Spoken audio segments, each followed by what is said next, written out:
नमस्कार, बहुत बहुत स्वागत करता हूं आप सभी का मैं द न्यूज ओशियन के डिजिटल प्लेटफॉर्म पर। आज की हमारी यह बड़ी खबर हरियाणा के पलवल से जुड़ी हुई आ रही है। बता दें कि उदयपुर में जब कन्हैया लाल की हत्या हुई थी तब देश भर में एक आक्रोश का माहौल हो गया था।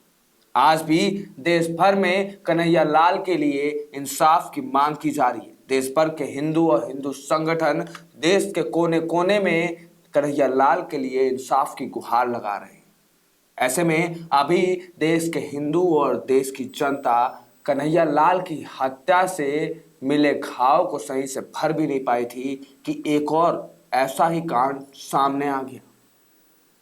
अभी उदयपुर के कन्हैया की हत्या से राजस्थान पुलिस की नींद उड़ी थी और अभी सही से राजस्थान पुलिस और देश की पुलिस प्रशासन संभल भी नहीं पाई थी कि हरियाणा के पलवल में भी एक ऐसा ही वारदात सामने आ गया। उदयपुर में कन्हैया लाल के साथ हुई वारदात के बाद हरियाणा के पलवल में कार से जा रहे विकास भारद्वाज उर्फ विक्की पर कुछ मुस्लिम समुदाय के युवकों ने हमला कर दिया। अंजुम ने अपने साथियों के साथ मिलकर उस पर चाकुओं से कई वार किए। विक्की को गंभीर हालत में फरीदाबाद के एक अस्पताल में भर्ती कराया गया। ऐसे में आखिर अंजुम और विक्की की दुश्मनी के पीछे का राज क्या था? आपको बता दें कि जब आप ये जानेंगे तो आप भी चौंक जाएंगे। असल में विक्की और अंजुम में कोई दुश्मनी थी ही नहीं। विक्की और अंजुम में कोई भी कहासुनी नहीं थी। इसके बावजूद विक्की को अंजुम के साथ उसके साथियों ने मिलकर चाकुओं से हमला कर लिया। युवक के पिता की शिकायत पर युवक अंजुम सहित 6 के खिलाफ हत्या के प्रयास सहित विभिन्न धाराओं में केस दर्ज किया है। पुलिस किसी आरोपी को गिरफ्तार तो नहीं कर पाई, मगर सामने आया है कि विकास और अंजुम में पहले कोई दुश्मनी नहीं थी, ना ही कोई कहासुनी थी। ऐसे में हिंदू समुदाय में इस वारदात के बाद खासा रोष है। तो आइए आगे बढ़ते हैं, आपको दिखाते हैं क्या है पूरी खबर। आगे बढ़ने से पहले अनुरोध है कि खबर पसंद आए तो खबर पर लाइक शेयर के साथ कमेंट जरूर करिएगा। हमारे सामने अपनी राय अपनी प्रतिक्रिया जरूर रखिए। मोबाइल की दुकान चलाता है युवक। बता दें कि पलवल कैंप थाना प्रभारी सुरेंद्र सिंह ने बताया कि पंचवटी कॉलोनी निवासी शिवराम ने पुलिस को दी शिकायत में कहा कि उसका 26 वर्षीय बेटा विकास भारद्वाज आगरा चौक पर मोबाइल की दुकान चलाता है। विकास 28 जून को दुकान का सामान लेने के लिए अपनी गाड़ी से दिल्ली गया था। वापसी में पलवल बस स्टैंड के समीप उसे उसके दोस्त अमित, कुणाल और अमन मिल गए, जिन्हें छोड़ने के लिए वह कैंप के लिए चल दिया। ऐसे में दूसरे समुदाय के लोगों ने उसे बीच रोड पर रोका है। आरोप है कि रास्ते में न्यू कॉलोनी रोड पर गोलाया पब्लिक स्कूल के निकट रात्रि के करीब 12:15 पर वहां पहले से एक कार खड़ी हुई थी, जिसमें शेखपुरा मोहल्ला निवासी अंजुम और 5-6 अन्य युवक बैठे थे। मुस्लिम समुदाय के इन लोगों ने उसकी कार को रोक लिया और बिना किसी कारण के उसके साथ मारपीट शुरू कर दी। अंजुम ने अपने हाथ में लिए हुए चाकू से उसकी छाती और कमर पर कई बार वार किए। वह घायल होकर जमीन पर गिर पड़ा। झगड़े का शोर सुनकर लोग वहां एकत्रित हो गए तो आरोपी उसे जान से मारने की धमकी देते हुए कार में सवार होकर फरार हो गया। विकास भारद्वाज के मित्रों से जब झगड़े का कारण पूछा तो उन्होंने बताया कि उनका उक्त युवकों से कभी कोई विवाद ही नहीं हुआ, केवल रात्रि में हुआ और उन्होंने हमला कर विकास को घायल कर दिया।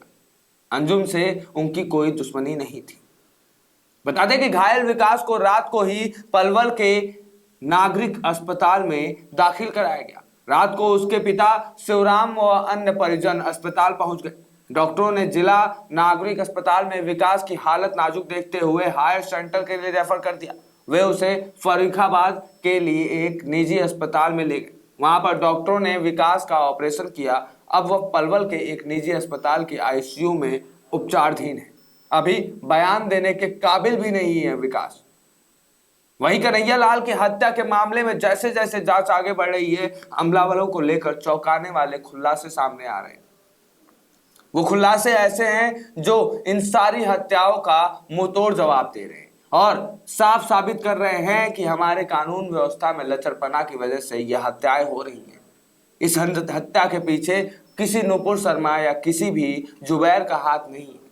इस हत्या के पीछे अगर किसी का हाथ है तो वो है हमारे देश के लचर कानून व्यवस्था का, क्योंकि जिस हिसाब से हमारे देश में कानून व्यवस्था लचर होती जा रही है, हमारे देश की कानून हमारे नागरिकों को सुरक्षा प्रदान करने में विफल होती जा रही है, उसे देखते हुए सब यही कह रहे हैं कि कानून तब कहाँ थी जब ये अपराधी धमकी दे रहे थे, हत्या के बाद ही कानून अभी जागी क्यों है।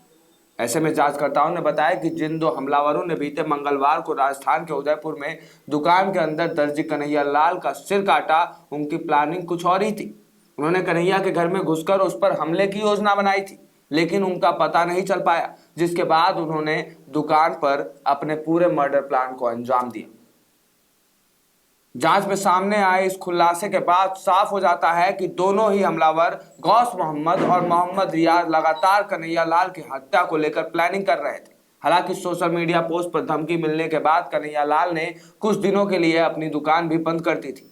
इस दौरान आरोपियों ने पूछताछ में बताया कि उनकी योजना घर में घुसकर हमले की थी, लेकिन घर का पता नहीं लग पाया, जिसकी वजह से वो अपने इस प्लान में सफल नहीं हो सके।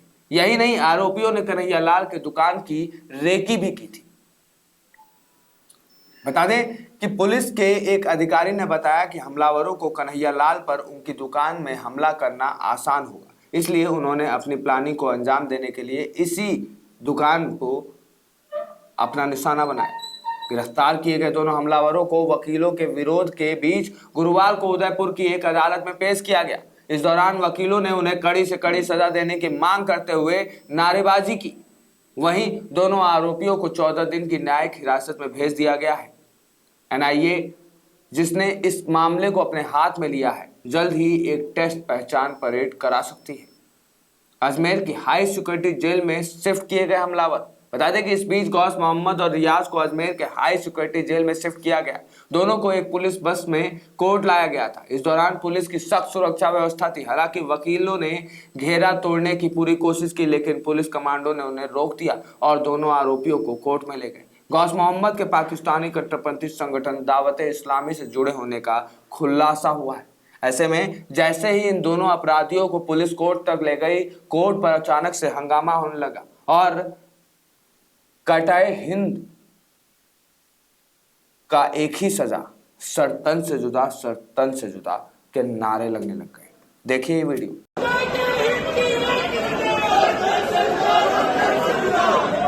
जैसा कि आपने देखा कि ऐसे अपराधियों के लिए अब वकील भी सामने आने को तैयार नहीं है, वकील इनका केस लेने को तैयार नहीं है और वकीलों में एक अलग ही प्रकार का रोष था। इस पूरी खबर पे अपनी राय प्रतिक्रिया जरूर दीजिएगा, हमें जरूर बताइएगा कि उदयपुर के बाद अब पलवल में ये घटना किस बात को अंजाम देने की बड़ी साजिश है।